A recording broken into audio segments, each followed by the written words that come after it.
listening to The Review on the OSG Sports Podcasting Network. Hello, everybody, and welcome back to another episode of The Review. It's the Online Sports Guys College Football Podcast featuring us, the Online Sports Guys. And, well, being that it was the last full week of games in college football and rivalry week and all that other stuff, guys, I think we got a lot to talk about this week. Everywhere from the coaching carousel to off-field shenanigans to on-field shenanigans to who's going to be in the college football playoff and a whole lot more. So hang on to your shorts, folks. This is going to take a minute. Assuming you're wearing some. Yeah, I wasn't going to say that.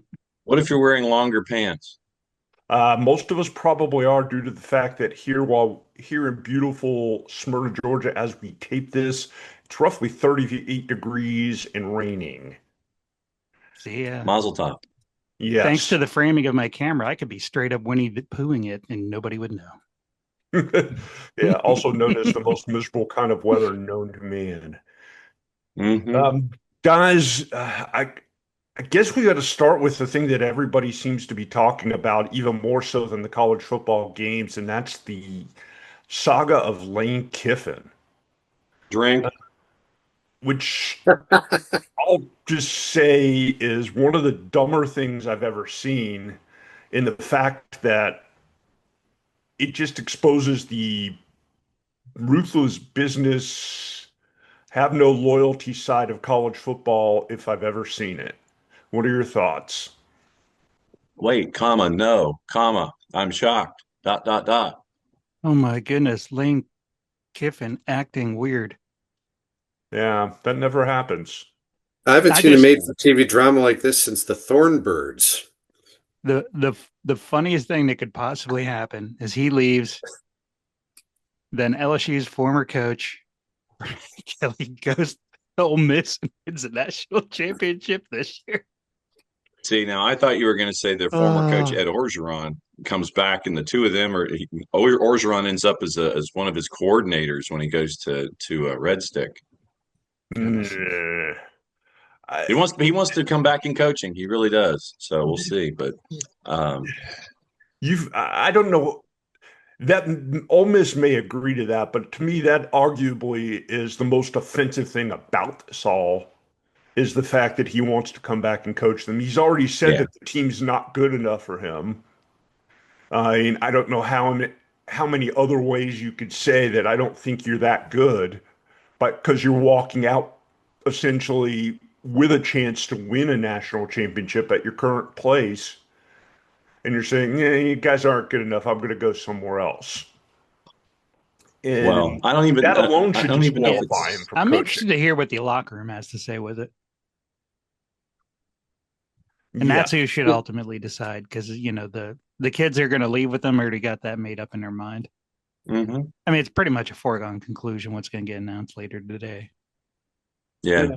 It amazed me yesterday watching games most of the day, how many of the so-called college football talking heads agreed with the idea that he should stick around for the end of the season. No, absolutely not. You mean the professional SEC commentators or the other networks that don't broadcast them? All of them, not just the professional SEC commentators. Yeah, I mean, it seems to be like the latest installment of a trend where it's less and less about the football part of it and more about the reality TV side of the whole deal. Now, he's 50 years old, and if his goal is to win a national title as a coach, LSU certainly has a better percentage chance of doing it than Ole Miss. But this is a bad way to go about it. Not this year. No, not this year. Ole Miss is going to be playing for a chance to win that whole thing, the whole shooting match, and have a legitimate shot. Yeah, and then you run the risk of everybody that's going to jump from Ole Miss to LSU is going to get a bag. And how hungry are they going to be after they get a bag?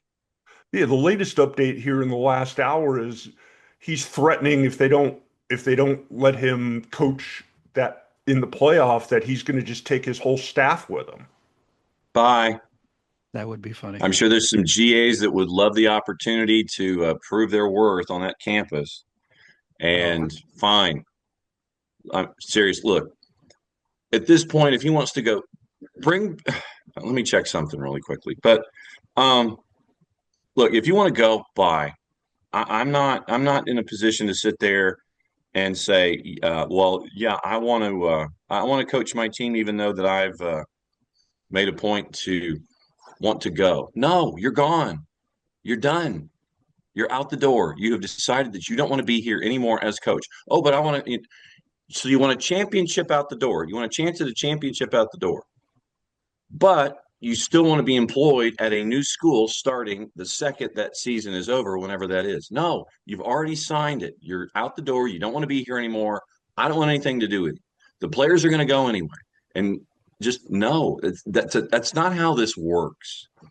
You either sign on for the gig that you got and stay for however long that gig is, or when you sign for the new gig, go ahead, walk down to the post office, sign your change of address kit, file it away, give it to the Postal Service employee, go to Red Stick or whatever the highfalutin suburb is down there in Baton Rouge. Go ahead, grab the moving vans, call Beacons. I don't care. You signed it. You don't want to be here. You're gone. That's it. That's how this works. How many think of in normal business? If you were the head of International Widgets and Coffee Tables Inc., and then the folks on Mars decided, hey, we're the head of Interplanetary Coffee Tables and Widgets. We want you to come work for us. We want you to come work for our Saturn office. We want you to be in charge of everything outside the Van Allen belt. We're talking about Lane Kiffin, so maybe Uranus. See, there you go. Maybe that would be his branch office.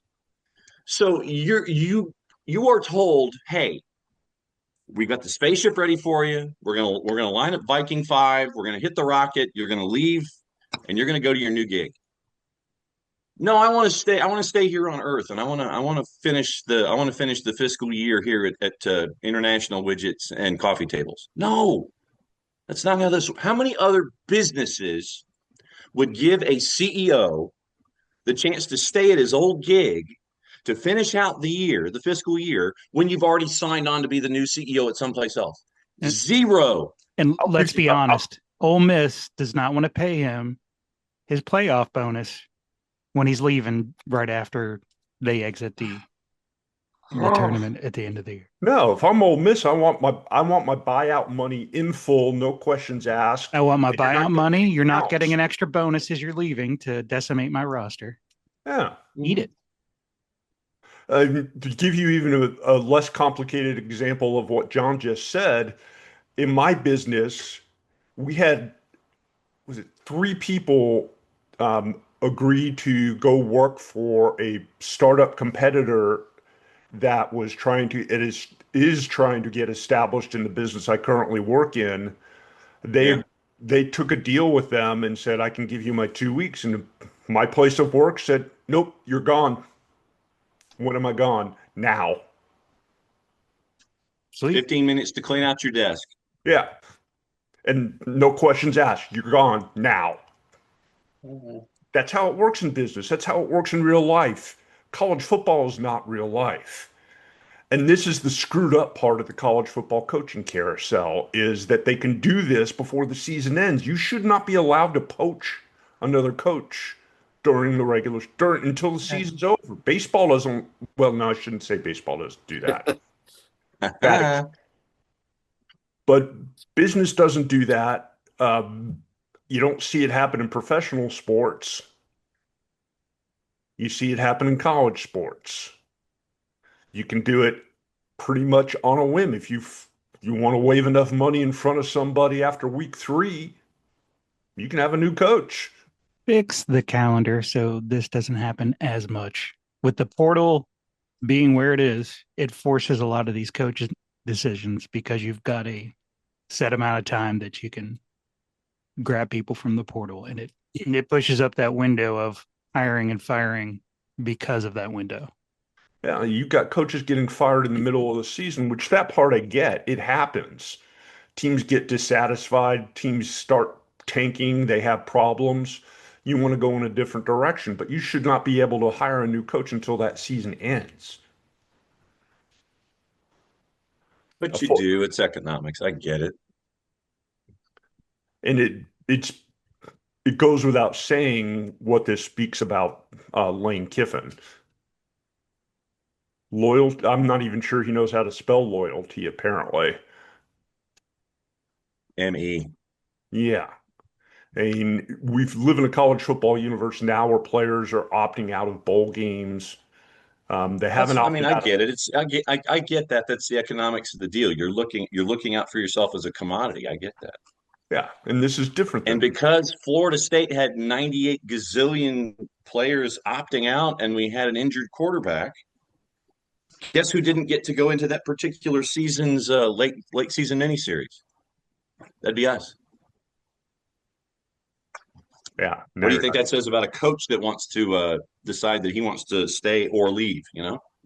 And you're involved in that same miniseries. Just saying.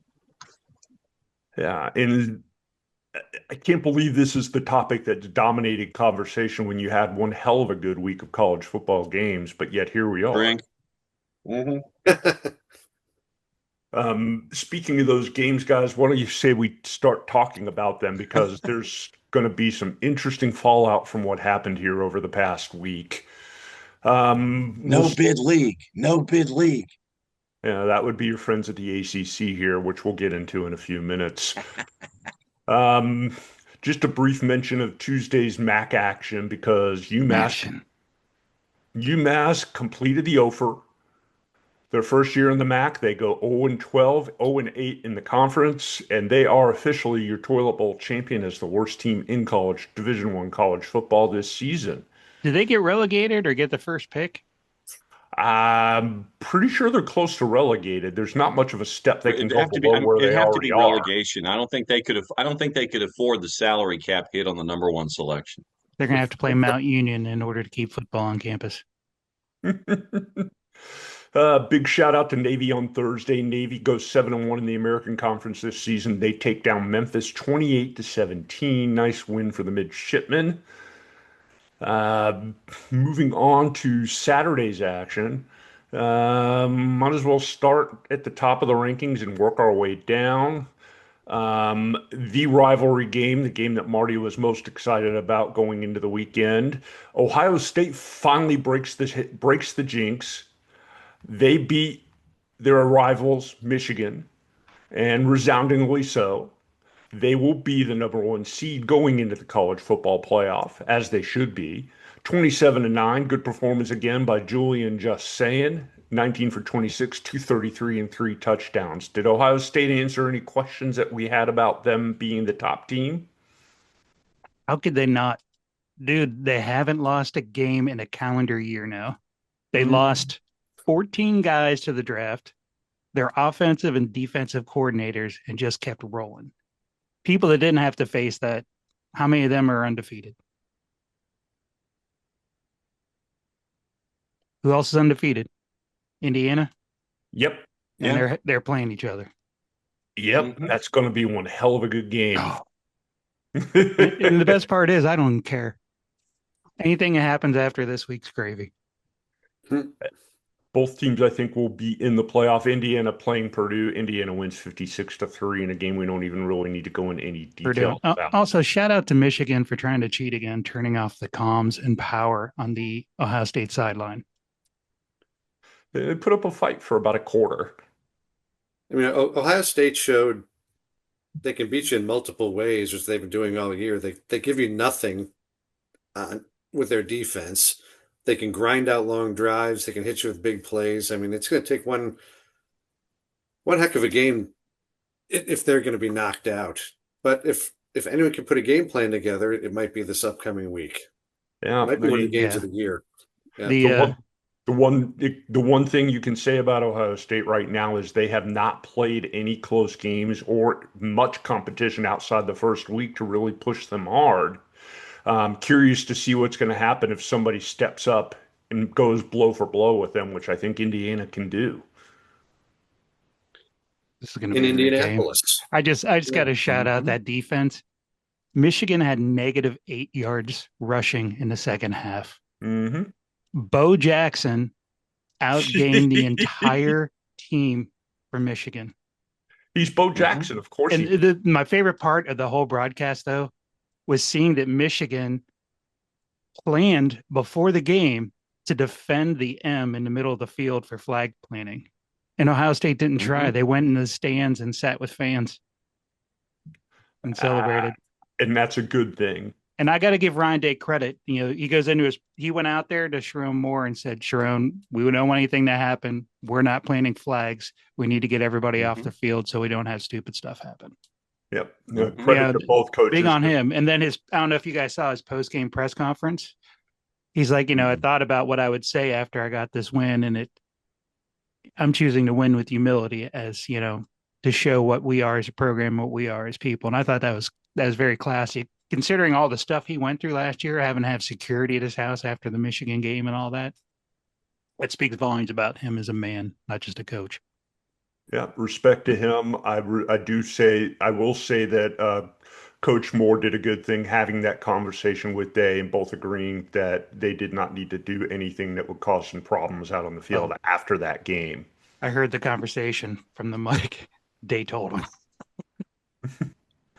Moving on down the list, your number 3 team, Texas A&M, takes a loss. That one surprised me a little bit. Oh, yeah. But yet it didn't. The tale at two halves, for lack of a better way to put it. Texas looked awful in the first half of that game, but yet somehow ended up putting together a pretty darn good second half and ended up winning that game. That was Now, pretty Marty, surprising. I've never been to DKR, but how much of a home field advantage is it actually when it's rocking like that? It's loud.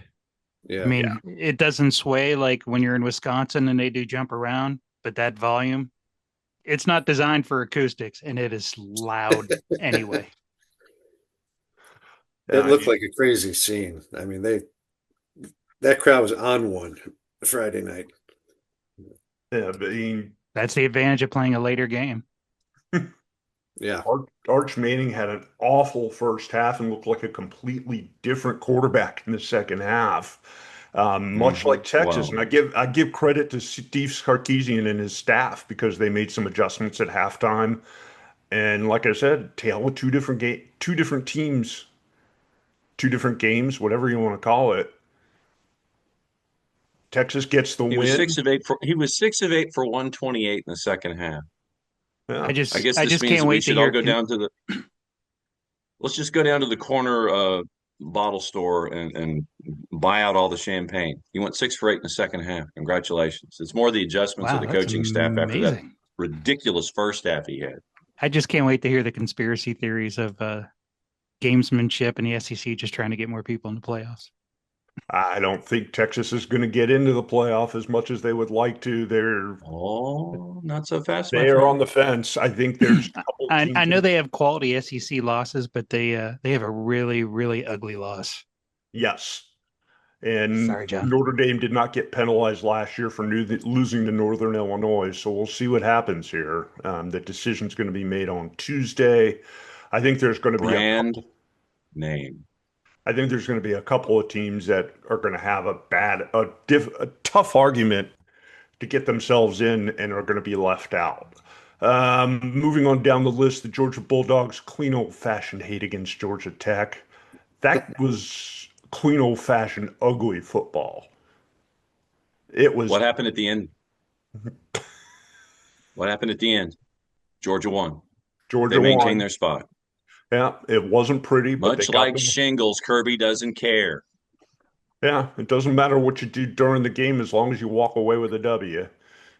Mm-hmm. And that's what happened. Georgia Tech put up a good fight. The Georgia offense looked confused, for lack of a better way to put it. Didn't know what to do with the Georgia Tech defense that had given up 40 points 2 out of the 3 previous games, and yet held the Bulldogs down to basically scoring 1 touchdown in the entire game. The Georgia Tech offense couldn't get much going either, though. Georgia's defense played a pretty good game. And Georgia. One thing about Georgia, they remind me of like a great golfer or tennis player. They're good enough to play just well enough to win whatever game is in front of them. mm, Whatever that opponent presents, they can adjust it week to week. Grind out that 67 that you need in the final round. Yep. yeah, and there's something to be said for that. And it doesn't matter how you win as long as you win. Mm-hmm. Number 5, Texas Tech, they get the easy win over West Virginia, 49-0 in a game that wasn't even that close. Texas Tech will be playing for the Big 12 championship against BYU. BYU barely got the win. They go down 14-0 in the first quarter to UCF, and then come back and outscore them 41-7 in the next 3 quarters. It's always good to have a wake up game before a conference championship, though. Yeah, we'll talk about those conference championship matchups here in the second half of the show. But interesting games nevertheless. Moving down the list, Oregon gets a win over Washington 26-14. Good performance by the Duckies in a tough place to play at Husky Stadium. They will not be playing for the Big Ten championship, but likely will end up in the playoff with an 11-1 record. Yes. Your number 8 team going into the weekend, Oklahoma. Oklahoma beats LSU in another game that was painful to watch. I didn't watch too much of it, but I watched about a quarter or so of it. Why? As good as Oklahoma's defense is, that offense is just as bad. Oh my God. How do you play a rudderless team that close? They got just enough offense out of John Mateer, who I think is highly overrated as a quarterback. They made some horrible throws. Yet ended up 23 for 38, 318, and a couple of touchdowns. Oklahoma. Did you ever think you'd be talking about Oklahoma having the defense carrying the team? Yeah. Well, that's. Are we in Stranger Things? Is this the Upside Down? Yeah, this is the old Bizarro World sketch from Saturday Night Live. Well, back in a previous. All we need is Tim Kazurinsky wanting a delicious glass of sand, and we'd be okay. Back in a previous life, several generations ago, that's what got all these teams to where they were, to be the name brands. Oklahoma was a powerhouse defensive football team, but you're talking. And they ran the wishbone too. Where's the wishbone? Damn it! You're talking 30, 40 years ago. I don't know that they've got enough of an offense to be offensive or win anything in the college football playoff, but look for them to make it in there. One team that's going to be on the fence, although the name brand recognition alone probably will get them over the hump, the Notre Dame Fighting Irish. They take on Stanford. Excuse me. Easy win there, 49-20. Notre Dame 10-2 on the season. Did they get in? Who were their 2 losses to? Their 2 losses were to the following: and Texas A&M. Yeah, the first 2 games of the season. Yeah, it's a math equation. That's what it comes to. A math equation and a mini series. That's the mixture. Mini series sounds like a T-shirt.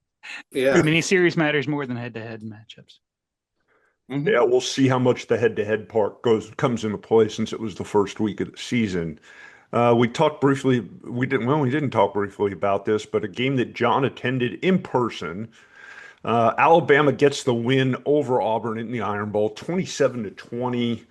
And I'm going to sit back now. Yeah, I'm going to let John talk about this because I watched it too. It was a strange game. It was. End of the day, Alabama ain't nothing. What we found out was Overrated. if you have a defense that is worth its salt, can put pressure on the quarterback. Auburn's defense did two things. They kept Ty Simpson in the pocket. They kept contain on him the entire day. He was not allowed to beat you with his feet to the outside. So if you have a defense that can put pressure on a quarterback, keep him contained, and force him to make decisions inside that pocket, it's going to be a very long day. And it was. Especially for Ty Simpson, if you bring pressure to him in his face, not blindside pressure, but literally if you bring in strong side pressure, he's forced to make decisions faster than I think he's normally used to this season. And that kept them on their heels all day long. So Auburn's defense gets credit for that. And the couple of things that were Auburn's defensive downfall, one, the number of penalties and the number of untimely penalties, and especially penalties that were of the personal foul or longer than 5-yard variety. Tackling is another thing that they need to work on. They're not the only team in Division I that needs to work on this, but they need to work on their tackling and the moments of indiscipline, for lack of a better word, that kept Alabama in drives as the game went along. Mm-hmm. Auburn specifically, when you have your third quarterback this season and an offensive line that is having to basically try and figure out how to keep that quarterback upright 3 times in a fall, you've got an offensive line that's still trying to figure out, okay, different cadence, different behavior. When is it tuck and run? What does he do? It's difficult for that offensive line to function. And so in that offense with Ashton, with Ashton at quarterback, if it wasn't there immediately, literally it was 2 steps, drop, beat, nothing happened. My first receiver's not there. He tucks and goes. And so the offense was fairly pedestrian because of all of that indecision and still getting to know you. Literally, if you had offensive linemen that had their names on the fronts of their helmets, that would probably help things along. Auburn's offense has a long way to the offense has a long way to go. It was awful most of the day. But it was the penalties and the key moments and the 2 turnovers that they had. Alabama did not turn the ball over. Auburn had 2 turnovers. One was at the most costly moment of the game when Cam Coleman fumbled as they were driving to try to get the game time score. Alabama ain't all that. But because of the brand name and the appearance in the SEC championship game, they will be a part of the miniseries. Of that, I have no doubt, win or loss. Correct. That being said, Auburn still had a chance to win the game late. The Cam Coleman fumble was just painful and unfortunate. Mm-hmm. And what's even worse is hearing about this morning the threats and online hatred directed toward Mr. Coleman, who is arguably one of the best wide receivers in the game today. Guaranteed he is not on that campus next season. Nope. He'll be in the NFL. He's a damn good football player. Bye-bye. He's gone. Yes. Mm-hmm. I will say, I will give Auburn credit. They have some potential. And it's clear just watching the team at this point of the season as opposed to early in the season that was one of the things holding them back was their coach. And it's still holding them back. It's still holding them back. They're still lacking a coach. Absolutely. It was just made official a little later. But I will say this. If the current individual that is the interim is named the full-time head coach, this should be a full-time indictment on Athletic Director John Cohen for the lack of a search committee, not just no effort into it at all. You want to just go ahead and promote DJ Durkin for whatever reason. And what I would ask is if anyone is thinking of DJ Durkin as a head coach, I will give you a name, Jordan McNair. That's all you need to say. That's your Google search for today. Jordan McNair. Do a DJ Durkin, Jordan McNair search. Then the search should be over. Just saying. Won't be curious. Auburn is one of those teams on the carousel waiting for somebody to partner up with them. It's going to be DJ. It's going to be DJ Durkin. Here's how it's going to go. They didn't even promote- bid for the guy from North Texas. Mm-mm. Yeah, You and know they something haven't stupid's about to happen. and they haven't chased that hard after John Summerall at Tulane, who I think was probably going to end up at Florida. Yeah. Here's how I think it's going to go. He's going to be named. The first question from me or anyone in that press conference should be to the athletic director. Why did you think that he was the man, the off the field version of DJ Durkin? There's no doubt about his defensive prowess, but I want to know what it was off the field of DJ Durkin that you thought was going to be a good head coach. I want to know that aspect of it all of it all. And that to me would be the larger question when it comes to hiring that individual. And how deep was your search, which I imagine it was not, because DJ Durkin is economically feasible, as we say these days. Yeah, but they ain't floating in money. No, they're not. He already lives And so there, but he has a ton of baggage. Yeah. Moving on down the list here, Miami gets their final win of the season to go to 10-2, 38-7 over Pittsburgh in a game that again wasn't that close. And Pittsburgh had a 7-0 lead. Come on now, people. No, they didn't. I thought they did. Nope. Oh, Miami, it was 3-0 after one, 17-7 at half Miami. shows you how much I pay attention to the University of Coral Gables anyway. Yeah, I think the Hurricanes are a team that's on the fence at best for the college football playoff. I'm not going to say they won't be in there, but boy, they're going to have a tough sell. One bid league. No bid league. The next game was a game that was a lot of fun to watch because it was one of our favorite players, the one and only Diego Pavia, who should be the Heisman Trophy winner this year, but probably won't be. His brother won some silverware at the game. Yes, that's true. He put on an absolute freaking show as Vanderbilt just stomped on Tennessee 45-24 at Neyland Stadium. That was impressive. And Vanderbilt's a pretty damn good football team. They ended up their first 10-win season ever. They go 10-2 overall, 6-2 in the SEC. I give you again the question: is that enough to get them into the dance? No, When they'll you take do a the math, it's probably three not loss gonna work. better brand. Yeah. We'll, Yeah. we'll save the I don't think math so. for the second half of the show, but there aren't that many spots available. No. unfortunately. No, they'll just. Why don't they just go ahead and expand it to 16 and not tell us? Oh, wait, that's Yeah. going to happen. I mean, like this year, it's like, and we got a special. It's a very special blossom. We're expanding to 16. Yeah, and that there within lies the challenge with With tournaments 6 like automatic that. SEC bids. No matter how, and rightfully only 3 for the Big Ten. Okay. But I digress. Yeah, I agree. Vanderbilt certainly worthy of mention in that grouping, even if they don't get in. And I really hope Diego at least ends up in New York. He better be. Because Well, if he's not in New York, he'll be at our s'mores cookout and coffee clutch that we have at the campfire later on when the season's over. He'll be at ours if he's not in New York. moving on down the list here, the Battle of Los Angeles, USC with a win 29-10. Not much of a Decent battle. for the Trojans, not so decent for UCLA. No.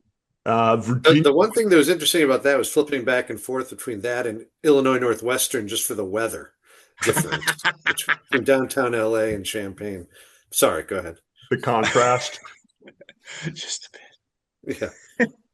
Where I want to be and where I am. Yeah. Virginia takes a share of the ACC. They get to play in the conference championship game. They beat Virginia Tech 27-7. Here comes 7-5 Duke, brother. Yeah, good season for the Hokies. They go 10-2 overall, 7-1 in the ACC, which debatable how much of an accomplishment that is, but yet it happened. The Cavs. The Cavs went 10-2. Is the American better than the ACC at this point? Yes. Debatable. Speaking of what the ACC again, SMU, their season finishes on a sour note. They lose to Cal 38-35. Unbelievable. Tulane finishes off the regular season with a 27-0 win over Charlotte. Not a They should surprise have. there. No. Tulane, they've got a shot to sneak into as that group of 5 team. Well, if Duke, I love Duke. If Duke wins, then there are percentages that would allow both Tulane and James Madison to have a better chance than and then another team number 12. So you could have an interesting 10 and 11 and before you get into 12. That would Uh, be awesome. Now with I would Tulane love and North that. Texas, you have another situation where a coach is already leaving. Mm-hmm. Although officially Tulane has not lost their coach just yet. No, Hasn't- Morris North is heading to Texas has Oklahoma lost State. their coach. Yeah, Morris and his staff are going to Oklahoma State, but it's already been agreed to that Morris is going to stay through the end of the deal before he goes to Stillwater. So, mhm, Interesting. mhm. Uh, the Dabo Swinnies finish off their season 7-5. They beat South Carolina in their rivalry game 28-14. Proceed. Speaking of Meh. Oklahoma State, they finished their season 1-11, 0-9 in the Big 12 after they lose to Iowa State 20-13. Yeesh. Yeah. Big win for Delaware. Mrs. Wilkie gets to celebrate. The Blue Hens would have been bowl eligible. They finished 6-6, 4-4 overall as they crush UTEP 61-31. Oh, And no post don't game they know those handshake. By coaches the way. have families? No post game handshake because Delaware went for the late score and UTEP's coaching staff was pissed. So the Wilkerson household in their second season of Division I FBS football, they are both bowl eligible, but neither are going. Yeah, that's right. Because Missouri State, they played Louisiana Tech. Louisiana Tech gets the win 42-30. Both of those two teams finishing at 7-5. Your Conference USA Championship game, Jacksonville State gets the win 37-34 over Western Kentucky. They will face off against one of our in-house favorite teams, Kennesaw State, Who do you, who for all of you? they got the overtime win. 40, was it 44-42? 48-42, double overtime. 48-42 in double overtime. I'm going to try and find that game when it's played so I can watch it because it's Friday afternoon at 6 from Hmm. Am South in Jacksonville, Alabama. Yeah, a little home field advantage there, but that's okay. It should still be a pretty fun game. Mm-hmm. Just kind of going down the list here. Missouri gets the win 31-17 over Arkansas. Penn State finishes with a win 40-36 over Rutgers. They played reasonably well the last 6 weeks after Franklin left. I mean, they could have easily won the Iowa game and the Indiana game.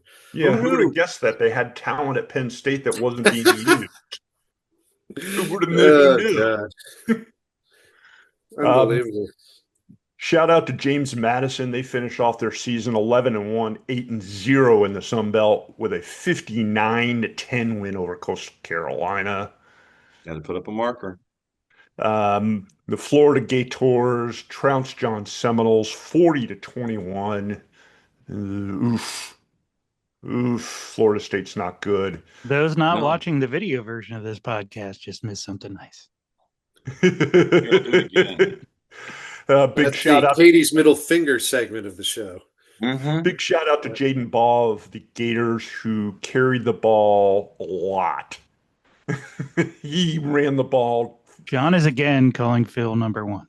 Mm-hmm. Yes, I am number one. And my defense number one.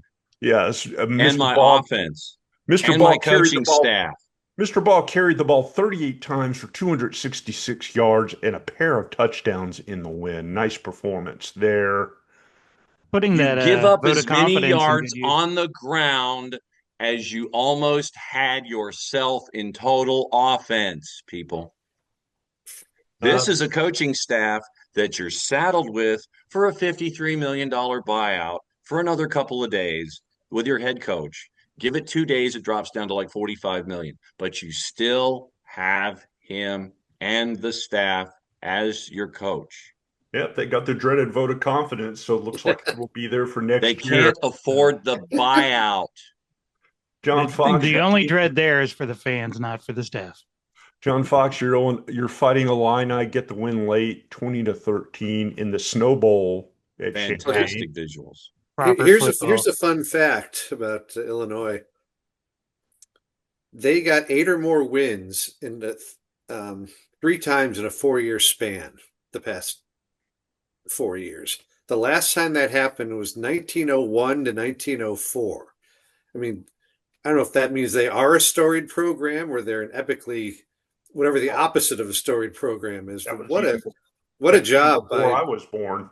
yeah, what a job by the AD and Brett Bielema to get them even relevant again. Yeah, even though some thought they might make the playoff this year. Who cares? I mean, they're decent again. I'm loving every minute of it. Loving every minute of it. Doom, doom, doom, doom. Saw that coming. And lastly, I'm going to talk about the Fighting Bill Belichick's who go down in flames in their rivalry game against NC State, 42-19. Ends a 4-8 overall, 2-6 in the ACC season for the Belichick's. All we can say is, I wonder who's going to coach them next year. Girlfriend. Provided she's not in any cheerleading tournaments. Arguably, she may have been coaching them this season. Just no. Just say the no. The only one from the Belichick coaching tree that really made an impact in a positive way was Matt Patricia, I think. And that's because he was at Ohio State and not North Carolina. Correct. Oh, my God. I'm just thinking what Ohio State could have done previous if they hired him earlier. Well, he's busy trying to expand his NFL career back then. Just make it stop. Yes. Guys, I think we should put a wrap here on the first half of the show because we have prattled on for a long, long time. When we come back in the second half of the show, we're going to talk about Conference Championship Week, which won't have a full slate of games, but there'll be a whole lot of them. And other news notes and things left unsaid. All that more, we return for the second half of the review. You're listening to the review on the OSG Sports Podcasting Network. Please like and subscribe.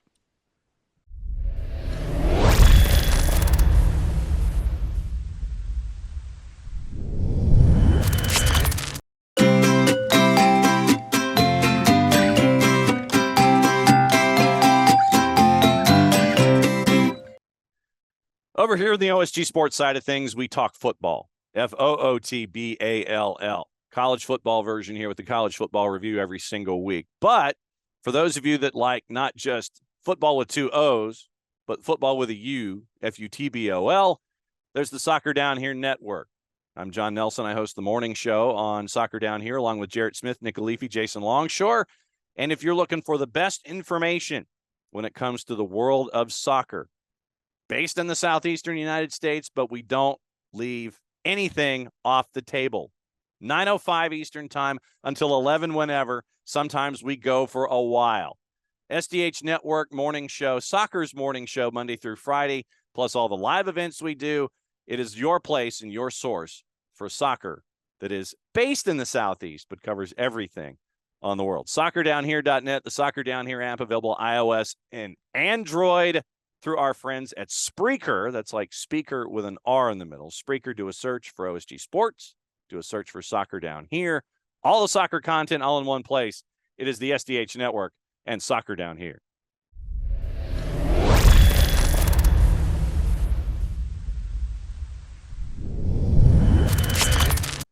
Thanks for sticking around, everybody. You have made it to the second half of the show. This is the part of the show where we're going to talk a little bit about Championship Week because all the conferences in Division I are going to be talking about their championship game, and that could have some impact on who's going to make it to the college football playoff. We'll start with the game we mentioned in the first half of the show that won't have an impact on the college football playoff. That's the Conference USA Championship game, Kennesaw State at Jacksonville State. I would like Kennesaw State to win this game, but will they win this game? That's the question. I've got to go with friend of the network, Charles Kelly. I really do. With what we've seen from them offensively, injuries have kind of decimated Jerry Mack at key positions. And like I said, if Jerry Mack does not get any kind of conversation and consideration when it comes to Coach of the Year, it's a disservice to what he was able to do. They were picked basically to pick last in the conference after their transition to Division One and Go Five football. Jerry Mack has done a fantastic job. I think that you're probably going to see the juice boxes have Jacksonville State at about a 2.5, maybe a three, 3.5, somewhere in there. Even worse is Kennesaw State. After week 1 this season, Kennesaw State was in the ESPN bottom 10 list. Yeah, but I mean, Jerry's done great work. You've settled on a quarterback. You do have some key injuries at skill positions that you've kind of had to nurse your way through at the end of the season. But I think that, like I said, friend of the network, Charles Kelly, I think they get the job done, and it will be a chant of "Go Cox" at the New Orleans Bowl with Jacksonville State. Yeah. They do have home field advantage, the game being played at Amherst Stadium in Jacksonville, And that'll be the difference, Alabama. I think. Yeah. Should see a packed house at that one. No Your other early game on Friday, your Sun Belt Championship game, Troy at James Madison, 7 o'clock kickoff on ESPN. That game being played at Bridgeforth Stadium in Harrisonburg. Yeah. Yeah. Got to go with James Madison here. I think it might be a long day for Troy. Would have to agree with you. I think it's going to be that school's just a machine. They keep marching. Yeah. We had talked about this earlier in the season. It's also one of the prettiest stadiums in the country. That's a beautiful campus. It will not be football on a budget. I'll guarantee you that. Oh, no. 1 week out, you're getting price tickets already $91 and not even close to the least expensive game on the board. That's pretty good, though. Mm-hmm. For that quality of football, that's good. Another good quality game on Friday, North Texas at Tulane, your American Championship game. That's going to be a barn. I like this one. It's going to be a barn. That's going to be a fun game. Look for points to be scored. What time is that game? That's an 8 o'clock kickoff on ABC from Yeoman Stadium in New Orleans. Oh, prime North time. Texas on a proper television. Well, I can't tell you the last time they played on something that was over the air. Prime time. mean, think about this. Yeoman Stadium, New Orleans, Louisiana, at night. Drivable distance from Denton, by the way. Starting your weekend, or maybe ending your Friday. I don't know. But think about all of the possibilities. Yeoman Stadium has traditionally been football on a budget for us all season long. I'm hoping it will not be, but the party atmosphere would be a must. If you got nothing going on, go to Yeoman for this one. It's going to be great football. I'm not picking a winner. I'm picking the total and go over. Mm-hmm. Go over the total. A total could be over 90. Game. And a hell of an experience, too. Easily. To start your weekend in New Orleans. I mean, what's North Texas averaging? Like 40 points a game? Pretty close, if not. Yeah. Go if you're anywhere close. This should be one hell of a game. And your final game that night, UNLV at Boise State. That's the exact opposite of the North Texas game. Yeah. Yeah. Not a party atmosphere in Boise. Your choice to watch is obvious. 8 o'clock kickoff at Albertson Stadium in Boise by the French fries. And I'm taking beignets over French fries all day long. Yeah. Beignets over baked. How about that? Another game I'm not sure I really want to pick, but I'm not really that interested in either way. I mean, just no. Look, just have it on multi-screen experience while you're at Yeoman. Make sure that your device is at 100% so you can watch it. Wild first year for Dan Mullen, though. He played in a variety of places and weather and all sorts of Yeah, nonsense. that reminded me. Maybe I will take Boise State since I'm not a big fan of Mr. Mullen. Reason enough. Yes. Moving on to Saturday, a full slate of games all the way beginning at noon with your first game of the day, BYU at Texas Tech. This game played at Jerry World, Mm. uh, noon kickoff Eastern time on ABC, 11 a.m. Central. I may have to check on those tickets. I usually buy them early in the season and flip them. Right now you're getting price 1 week away, $169. That's face. Depending on Yeah. as long as that isn't the general mission, that's pretty much face. I like Texas Tech in this game. BYU has been shown to be vulnerable and struggled at times. Texas Tech has not. They have one of the best teams money could buy. I do not see them losing this game. I think it's going to end up being another one of those games where Texas Tech feels they have to put up a number, and I think they'll do it. Not much comment from the other half. Well, Well, BYU has a puncher's chance. I mean, if BYU loses, then it opens up the whole last couple of at-large bids for conversation. That'll be a really interesting one. Yeah, Depending on how kind of they like lose. those. If they do. Yeah, so if BYU loses, a brand name gets in. I think that's how it goes. Yeah, 4 teams battling for one spot. That will be interesting. The other noon kickoff, your MAC championship, Miami of Ohio versus Western Michigan. At Ford Field in Detroit, you're getting price 1 week away, $25. All right. Yeah. When somebody from Ohio plays somebody from Michigan, you know who I'm pulling for. Yeah. So does that mean that they're going to call them Western Michigan? Well, Probably. they don't cheat, so they got that going for them. Which is nice. One of the two big games of the night, 4 o'clock kickoff at Mercedes-Benz Stadium here in beautiful Atlanta, Georgia. Georgia and Alabama, round 2.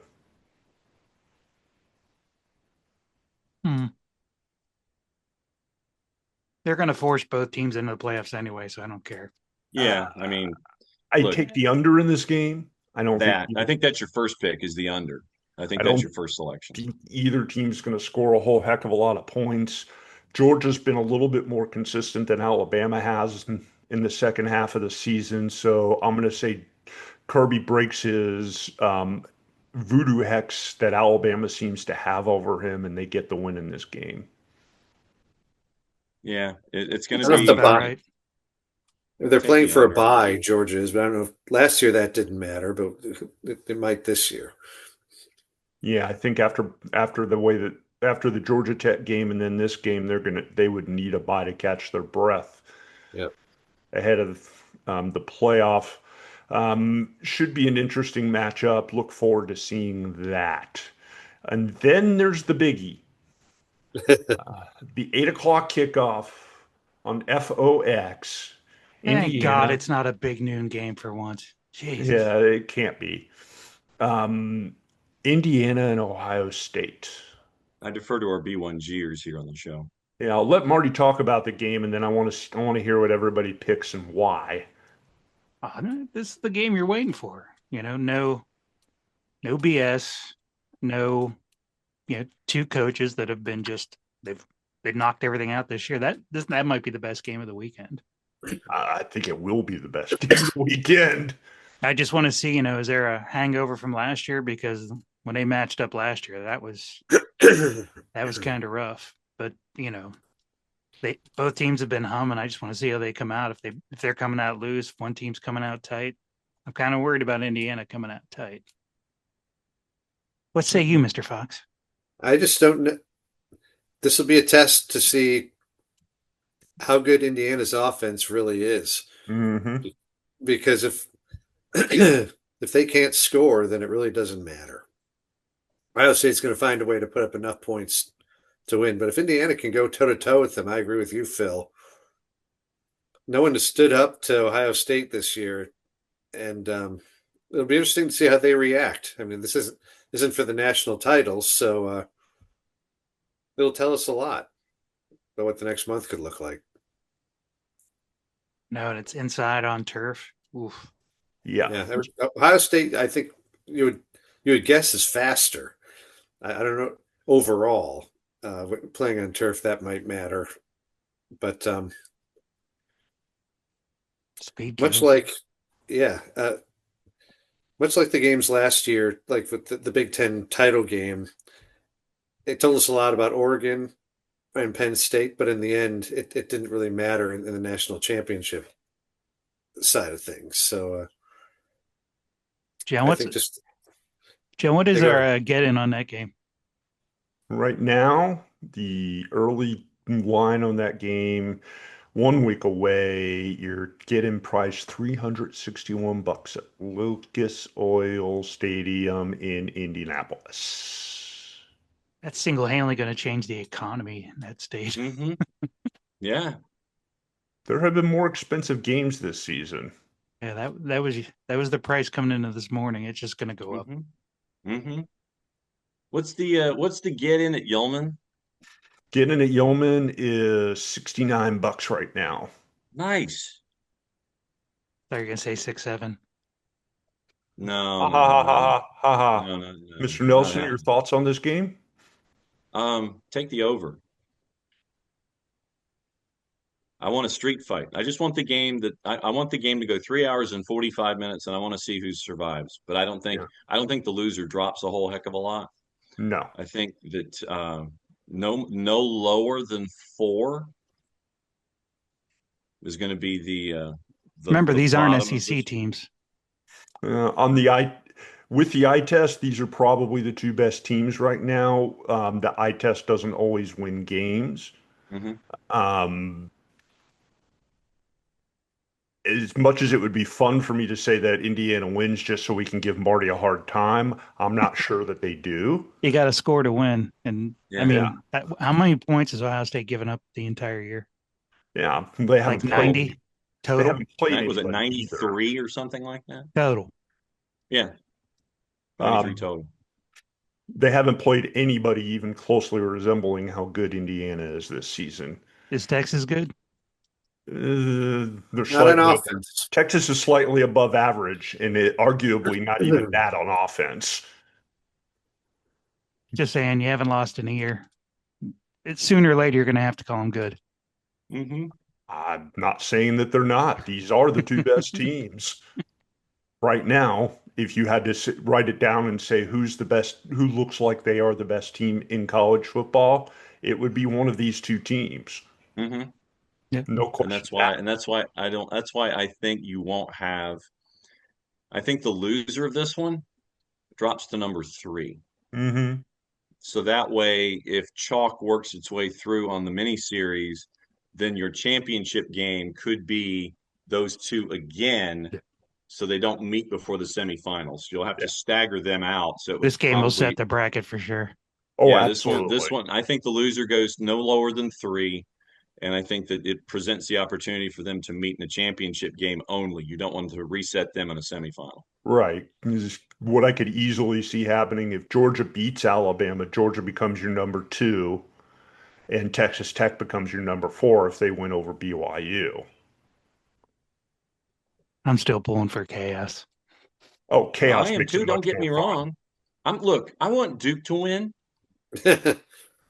so we can see what happens at 10, 11, and 12. That's what I'm looking forward to. Mm-hmm. Yeah, that's where the arguments are going to be, because right now there is no consensus on who those teams are. All those teams have a good argument to say that they should be in. And consensus doesn't matter when it comes to the committee. No, Let's be honest.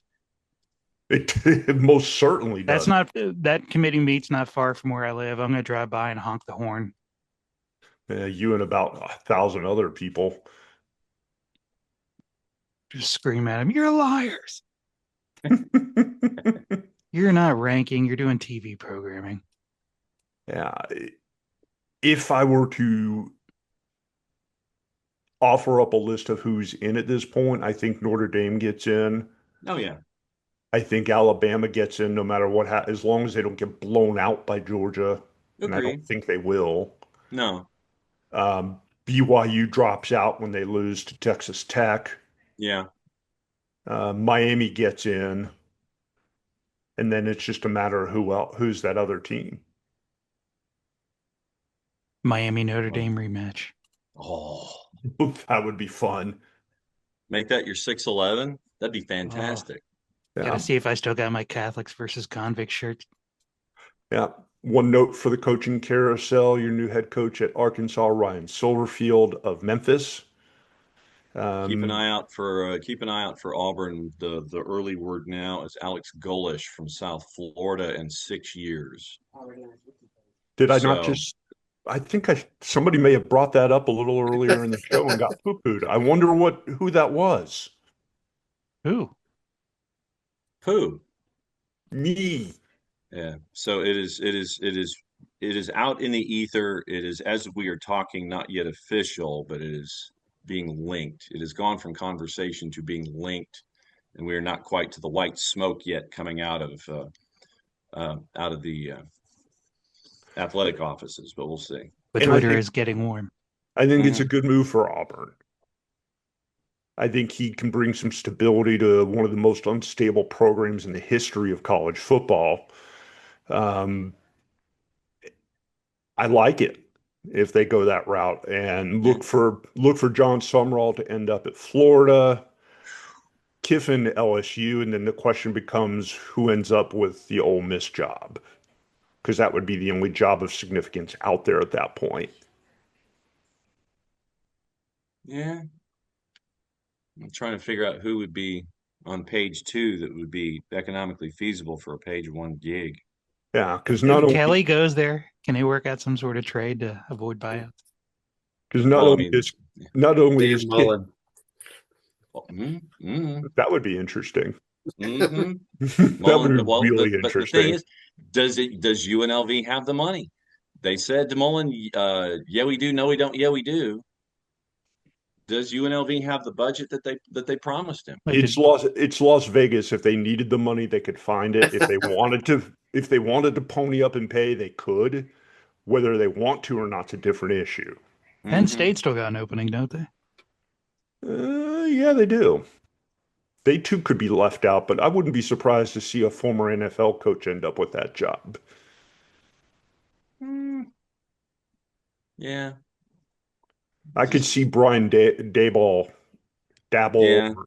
Dayball. Yeah. I and could see that. ending up with that job because I think that would be a good fit for both him and for Penn State. Yeah. That name hasn't really been thrown out there. It's just my thought. But I think that might be a good fit for them. Yeah. I think it might be. Hey, Phil, quick question about your teams in the playoff. Just to make sure I have this, we're thinking the right way. You have 5 from the SEC, 3 from the Big Ten, Notre Dame, Miami and Virginia. Miami, That's Big 13. 12. Yeah, that's why. And then a group Oh, of 5. There's one. There's then one it's going less than you think. I think. then it is going to come down to Miami and Notre Dame, and that's going to be an interesting debate. Yeah, if they only played head to head. Yeah, but the committee always says week one doesn't really matter that much, Until it Unless you're does. an SEC team. or Big Ten team. No, everybody says that the Texas Although, win doesn't count. we can't say that because there's only 3 good teams in the Big Ten. Yeah, SEC is much different. Uh, It is much different. There's just between good teams and good brands. mm-hmm. So yeah, it is as we're wrapping up, it looks more and more like Silverfield is taking over in Memphis. 50-24 in 6 seasons at Memphis, taking over for Mike Norvell. Maybe Silverfield could have taken over at Florida State if they could have afforded the buyout, just to kind of follow that path. And and Silverfield only has a couple of hour drive west on I-40 to get to Little Rock, or not to get to Little Rock, to get to Fayetteville. Fayetteville, yeah. So But yeah, we'll see. So it looks like 2 gigs in the SEC might be locked in, and obviously we'll talk about it a little bit on the X, and we'll figure out what it looks like 1AA and D2 and D3, and maybe some NAI as well. So we'll see what happens in the midweek. I don't know. A couple of other divisions have already started their playoffs. Mm-hmm. And hopefully we can stop talking about Lane Kiffin by then. Wait, one last No, question. Who do we get fired? Who do we get fired this week? Hmm. Well, it might be deep. Well, I was going to say, does an interim count? No, No, rats. because technically they're not the legitimate head coach. A good question. Mike Norvell might be the only possibility. Yeah. They find 45 million under the seat cushions with the Yeah. sofa pizza. Yeah, FSU doesn't have the money right now to do that. Nope. As much as I'd love for them to. Have to go to the state capital. Yeah, there Yes. may be some of the less prevalent schools that may part ways with coaches, but really, what do you do at this point? The cycle's almost already complete on the carousel. They're just praying Fine. somebody tries to steal them. Get your hot coordinator, or you try to poach. One of the two. Yeah, It will not be pretty. yeah. Actually, you know what? I mean, Memphis has an opening now. True. South Florida's going to have an opening right now. Tulane. Tulane's going to Texas. have an opening. North Texas. Mm-hmm. There are some jobs out and there. it looks more and more like Summerall's heading to Florida. Yeah, I saw that yesterday, and that's why I mentioned it, because I'm pretty sure that that's a done deal at this point, Yeah. and not a bad fit for them. So Certainly nothing like a championship game with 2 lame duck coaches, which might be the best championship game short of the B1G. And I think one name that'll be interesting on the coaching cycle for one of those jobs as they pop up could be Glenn Schumann, the defensive coordinator for Georgia. Yeah. Yeah, that one. Schumann has popped up a couple of times, either in conference or not. Maybe it's Schumann to Ole Miss. I don't know. Yeah.